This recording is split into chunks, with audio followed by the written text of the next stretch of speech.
성도님들 안녕하세요. 네, 반갑습니다. 우리 백영재님께서 오늘 본문인 히브리서 2장 5절부터 18절까지를 아주 이렇게 꼼꼼하게 찬찬히 또 그 따뜻한 마음으로 이렇게 나눠주셔서 저희들이 우리 주님을 더 이렇게 집중하게 되고 생각하게 되면서 우리 마음도 참 좋아지는 것 같습니다. 그리고 더불어서 이렇게 참 저도 이제 우리 말씀 들으면서 우리 성도님들이 어떻게 또 지내시고 계실까 이런 생각들 또 하게 되고, 또 우리 본문에서 말씀하고 있는 것처럼 2장 18절에서 그가 시험을 받아 고난을 당하셨은즉 시험 받는 자들을 능히 도우실 수 있느니라. 그래서 이 히브리서 당시의 성도들도 그랬거니와 또 오늘날 우리 성도님들도 어떤 또 이런 어려움과 고난과 시험 가운데에서 또 이렇게 하루하루를 이렇게 믿음으로 또 이렇게 살아가고 계시나 이런 생각들을 좀 다시 한번 하게 됩니다. 또 더불어서 이런 시험 가운데서 조금 이렇게 좀 힘에 겹고 조금 이렇게 어려움 가운데 있는 성도님들이 또 계시진 않을까 이런 생각도 하게 되고요. 또 기억하게 되고 기도하게 됩니다. 그렇습니다. 우리 히브리서가 계속 배경으로 하고 있는 또 대상으로 삼고 있는 당시의 성도들이 우리가 지금 읽은 그대로 시험 중에 있었던 성도들인 것이죠. 그러면서 그들이 믿고 있었던 믿음이 흔들리고 있었고, 또 그러다 보니까 이 소위 이제 천사들을 통해서 주어졌던 이 율법을 준수하고 또 참 이렇게 좋아 보이고 대제사장도 있고 제사도 있고 또 어떤 율법을 따른 여러 좋은 것들을 가진 것처럼 보이는 유대교가 자꾸 이제 눈에 아른거리게 되고, 또 내가 거기로 돌아가야 되는가 이런 생각들을 하게 되고, 또 다른 측면에서는 그 유대교로부터의 핍박은 계속되고 있고, 그것뿐만 아니라 이제 네로 황제, 그러니까 로마, 이게 한 AD 70년 전 성전이 회파되기 전의 기록으로 보이는데 그때 이 네로 황제를 비롯한 로마의 핍박도 대단히 거세지고 있고, 왜냐하면 이제 유대교가 지켜주지 않기 때문에 유대교 신자들은 그러니까 그래도 로마가 함부로 하지 못하는 그런 그 암묵적인 그런 불문율 같은 게 있었는데 이들이 이제 유대교로부터 버려져 있는 그런 상태라면은 그대로 로마의 핍박에 노출되는 그런 이제 이 정말 뭐 안팎으로 이 같은 참 고생과 수고와 환난과 궁핍 가운데 있었던 성도들이죠. 그러니까 시험 받는 자들이었던 것이죠. 시험 받는 자들. 그리고 그런 어려움 때문에 이 천사가 많이 위치하고 있는 그런 유대교에 계속 마음이 흔들리고 있었던 그들을 향해서 2장 5절에서 우리 본문에서 하나님이 우리가 말하는 바 장차 올 세상을 천사들에게 복종하게 하심이 아니니라. 이 장차 올 세상, 이것이 이 성경이 또 우리 주님께서 가르치셨던 이 하나님의 나라, 이 장차 이 말, 이 정말 모든 만물이 새롭게 될 그와 같은 나라가 될 텐데, 이제 그것이 이제 이 신자들의 소망인 것이죠. 그런데 이 소망 자체도 이제 흔들리는 것이죠. 이것이 있다고는 하는데 이게 정말 그럴까? 이거 혹시 우리한테 주어지는 게 아니라 저 신실해 보이는 저 유대교, 원래 우리의 뿌리가 됐던 저 유대교 유대인들한테 주어지는 게 아니야? 또 천사들에게 주어지는 게 아닐까? 이 소망마저 흔들리는 것이죠. 우리에게 약속되어 있는 그런 장래의 소망. 그것이 2장 10절에서는 영광이라고 또 표현되는 이 장차 올 세상, 또 영광, 또는 구원, 구원의 창시자, 그 구원이라고 말할 수 있는 그런 것들이죠. 근데 그것마저 다 흔들리고 있는 것입니다.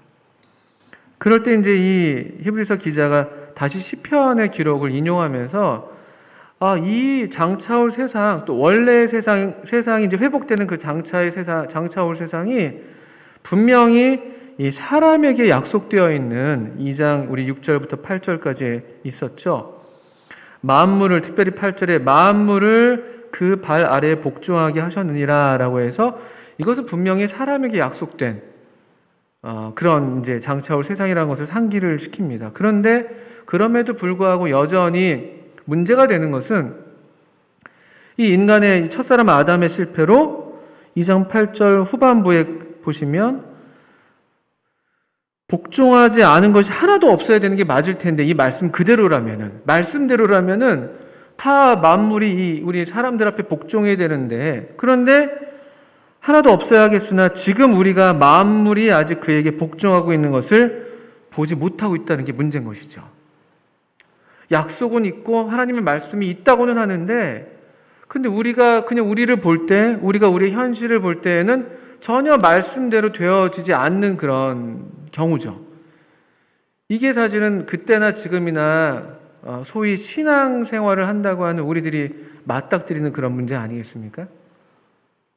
분명히 믿음을 갖고 하나님의 말씀을 의지해서 또 하나님의 말씀을 믿는 믿음으로 우리가 어떤 기대를 갖고 순종하는 삶을 사는데 근데 그게 우리가 볼 때 말씀대로 되어지지 않는 것처럼 보이는 내가 믿었던 대로 내가 기대한 대로 되어지지 않는 것처럼 보이는 그런 경험들을 우리가 하죠.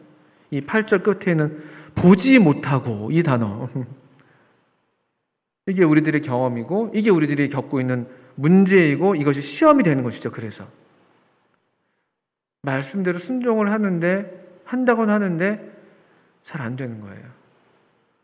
일이 잘 안 풀립니다. 나는 분명히 순종을 한다고는 했는데 일이 안 풀려요. 뜻대로. 직장 생활도 그렇고 가정사도 그렇고 올해 장래 일도 그렇고 다 계획대로 되지 않는 것이죠.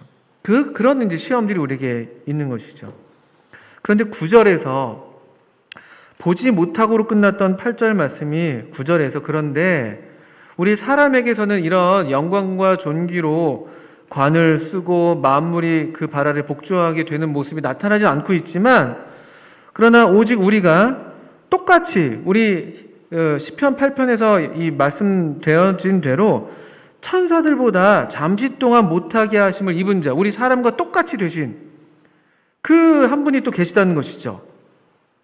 그리고 그분도 우리처럼 죽음의 고난을 당하시고 아주 낮아지시고 비참해지는 어떤 그런 일들을 겪었다는 것이죠.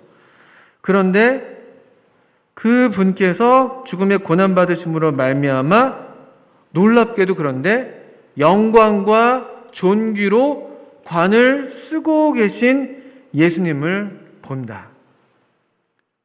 보지 못했으나 9절에서는 봅니다. 8절에 이 시편 8편의 약속의 성취를 우리 가운데서는 보지 못하지만 그러나 9절에서 우리와 똑같은 사람이 되셔서 똑같이 고난을 받으셨는데 놀랍게도 이 낮아지심으로 오히려 높아지신 그 영광과 존귀로 관 쓰신 우리 예수님 우리가 지금 볼 수 있다는 것이죠. 예수를 보니 인간의 이름이죠. 예수. 우리가 똑같은 사람이 되신 바로 그 예수님이 그런데 정말 영광과 존귀로 관 쓰지 않았느냐. 그분이 죽으셨지만 죽음을 맛보셨지만 죽음을 이기시고 죽음을 통하여 죽음의 세력을 잡은 자 마귀를 멸하셔서 지금 하나님 보좌 우편에 계신 분이 바로 이 예수님, 우리가 믿는 이 예수님이지 않냐. 우리의 시선을 계속 예수님께로 향하게 하시는 것이죠. 우리 왜 찬송, 예배 찬송가 160 몇 장이잖아요. 눈을 들어라 주님께 참 영광이 가득한 주 그의 영광 은혜에 빛 앞에 세상 모든 것 가리오네. 이런 찬송을 저희가 종종 부르곤 합니다. 우리도 바로 이런 경험들, 이 히브리서 말씀의 경험들을 하죠. 보지 못하는 것 때문에, 안 보이는 것 때문에 또 우리 눈앞에 그냥 보이는 우리의 어떤 어려움들 때문에 시험과 또 어떤 유혹을 맞닥뜨리다가도 우리가 눈을 들어서 또 우리에게로부터 눈을 들어서 우리 주님을 바라보게 되면 이 어떤 이런 이제 시험들을 우리가 이겨낼 수 있는 그런 경험들을 하게 되죠. 예수를 이렇게 본다고 9절에서 말씀을 하고 있습니다. 그러면서 하시는 말씀이 10절 이하에 우리 아까 읽으신 것처럼 이 예수님이 우리를, 예수님만 그렇게 혼자 그렇게 계신 게 아니라 많은 아들들을 이끌어 영광에 들어가게 하시는 일에 그들의 구원의 창시자를 고난을 통하여 온전하게 하심이 합당하도다. 이 말씀은 무엇입니까? 그렇다면 예수님이 먼저 그렇게 영광과 존귀로 관수시고 계시다면 우리도 지금 좀 비루하고 좀 힘들지만, 그러나 우리도 반드시 그분이 먼저 가신 그 길을 따라서 우리도 이 영광과 존귀의 관을 쓰는, 영광에 들어가는, 장차올 세상이 마침내 정말 우리 것이 되는, 천사에게 주어진 것이 아니라, 그럴듯해 보이는 다른 누군가에게 주어진 것이 아니라, 비록 이 땅에서 지금 좀 시험을 당하고 있지만 그러나 이것이 우리에게 약속된 것이라는 것을 다시 확인시켜 주는 것이죠. 그러면서 이 승리하신 분께서 이제 우리를 향해서 또 인정하시는 말씀들이 계속 이어지는 게, 이게 구약 성경에 있는 말씀들을 인용하는 것이 계속 의미가 있는 것이에요. 왜냐면은 그 당시에 유대인들이 갖고 있었던 성경, 구약 성경이 이 유대인들도 믿고 있었던 그 성경, 그 유대의 그 성경이 바로 우리에게 이와 같은 약속을 계속 반복하고 있지 않냐라는 것이죠. 이를테면 11절에 우리를 형제라고 부르신다. 이 영광과 존귀로 관쓰신 이 예수님이 우리를 형제라고 부르신다는 거예요. 이거 부끄러워하지 않는다라고 해서 이제 소극적인 표현으로 했지만 아주 이것은 자랑스럽게 지금 선언하신다는 말씀이잖아요. 이르시되 내가 주의 이름을 내 형제들에게 선포하고 내가 주를 교회 중에서 찬송하리라 하면서 이 아주 어떤 이 형제들을 향한 그 마음이 그냥 겨우 그냥 마지못해서 하는 말이 아니라 정말 막 기쁨에 넘쳐서 자랑스럽게 우리를 형제로서 선언해 주시는 그런 말씀들. 13절도 그렇죠. 13절 후반부에 볼지어다 나와 및 하나님께서 내게 주신 자녀라. 볼지어다라는 말은 일종의 감탄사입니다. 감탄사. 또 자랑하는 말이잖아요. 이것 좀 봐. 여기 하나님께서 내게 주신 자녀들이야. 나의 형제들이야. 이 천사들로 주어진 것을 부러워할 필요가 하나도 없다는, 왜냐면 우리가 이 예수 그리스도의 형제가 되어 있으니까. 그리고 또 그렇기 때문에 우리가 이제 14절 이후에 두려워하지 않아도 돼. 가장 궁극적인 공포가 여기 아까 잘 말씀해 주셨던 것처럼 우리 죽음 아닙니까? 죽음? 죽을 것 같은 거잖아요. 결국은 죽을 것 같아서. 그런데 그 죽음을 두려워하지 않아도 된다는 담대한 선언을 할 수 있는 게 우리랑 똑같이 잠시 동안 천사보다 못하게 되셨던 이 사람이 되셨던 우리 하나님의 아들 예수님께서 혈과 육을, 우리와 같은 모양으로 혈과 육을 함께 지니셔서 죽음을 통하여 죽음의 세력을 잡은 자 곧 마귀를 멸하셨기 때문에, 이건 하나님의 지혜이죠. 천사보다 못해 보이니까 저 천사가 우월하구나, 천사를 따르는 저 유대교로 돌아가겠구나 이렇게 생각할 게 아니라 천사보다 잠깐 못하게 한 것이 하나님의 지혜였다는 것이죠. 도리어 그것 때문에 이것을 얕잡아 볼 일이 아니라 오히려 더 놀랍게 누구도 생각할 수 없는 방법으로 죽음을 통하여 죽음을 이기는, 이런 생각을 하나님이 하신 하나님의 지혜인 것이죠. 그래서 마귀를 멸하십니다. 모든 우리를 시험하는 모든 이 배후에 있는 이 마귀의 세력, 마귀의 힘을 무력화시키셨다는 말씀이죠. 이 죽음을 두려워하지 않으면 사실은 아무것도 우리한테 사실은 우리를 이렇게 두렵게 할 것이 없는 것이죠.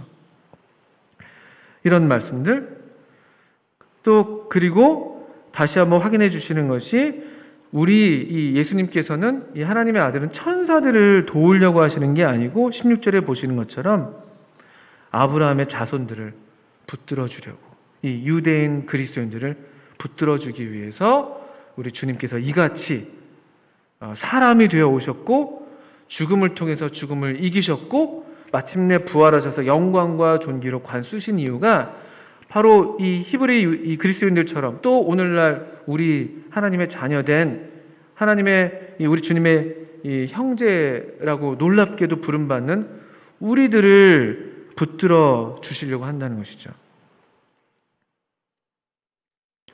18절에 그가 시험을 받아 고난을 당하셨은즉 시험 받는 자들을 능히 도우실 수 있다. 시험 받는 우리에게 필요한 것은 저 멀리 있는 저 힘 있어 보이는 근사해 보이는 천사가 아니라 비록 잠깐 동안 천사보다 조금 못하게 되어 계셨고 조금 우리 눈에 참 비천해 보이고 우리에게 멸시를 받았고 실어 버린 바 되었지만 또 우리에게 버린 이 건축자의 버린 돌로 취급받았지만 그러나 놀라운 하나님의 지혜 가운데 오히려 우리를 동정하실 수 있는 우리와 동일한 시험을 받으시고 동일한 고난을 겪으셔서 우리를 능히 도우실 수 있는 이 대제사장 예수님이 필요한 것이죠. 시험받는 우리에게는 고난으로 온전케 되신 예수님이 필요하고 또 그 예수님이 우리와 함께 계시다는 말씀인 것이죠. 그분이 능히 시험받는 저와 또 우리 성도님들을 능히 도우실 수 있습니다. 어떻게 우리는 그렇게 할 수가 있는가? 우리 그냥 육신의 눈으로 볼 때 보이지 않는 그것 때문에 좌절하고 낙심하기보다는 이 영광과 존귀로 관쓰신 예수님을 보는 것이죠.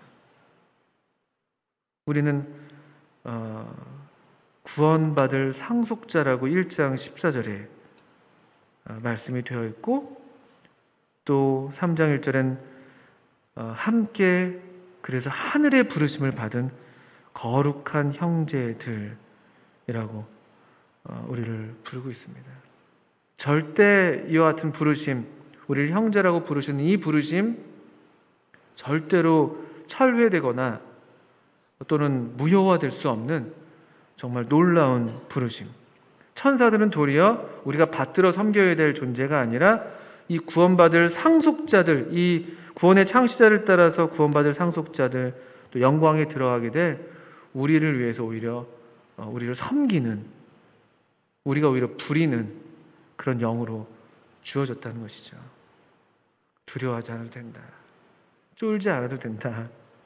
얼마나 우리가 놀라운 자들인가. 왜냐하면 우리 예수님이 천사보다 이와 같이 월등하게 뛰어나신 분이라면 우리 역시 얼마나 참 두려울 것 없는, 참 쫄 것 없는, 때때로 우리가 그렇게 넘어지고 시험을 받긴 하지만 그런 예수님을 우리가 생각한다면 우리가 얼마든지 능히 우리 예수님의 도우심을 힘입어서 이 시험을 이겨내고 승리할 수 있는 것이죠.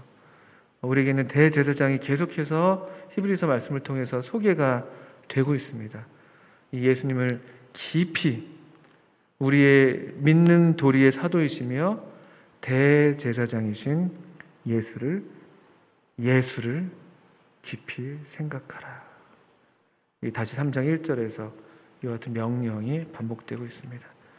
계속 이 히브리서 공부를 통해서 우리 주님을 뵙고 이 영광 가운데 계신 우리 주님을 뵙고 또 이 주님을 깊이 생각하는 그런 시간이 되어서 이 좋은 계절인데 우리의 믿음도 더욱 깊어지고 우리의 삶도 여전히 고되고 또 힘든 것들이 없지는 않겠지만 그러나 다시 우리를 사랑하시는 이로 말미암아 우리가 넉넉히 이겨내는 그런 저와 여러분이 되시기를 바랍니다. 짧게 한번 기도하겠습니다.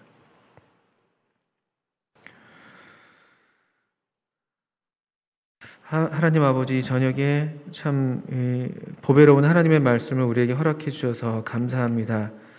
이 하나님 말씀이 이같이 좋은 까닭은 이 말씀을 통해서 우리로 다시 이 참 존귀하신 아름다우신 우리 주님을 뵙게 하시는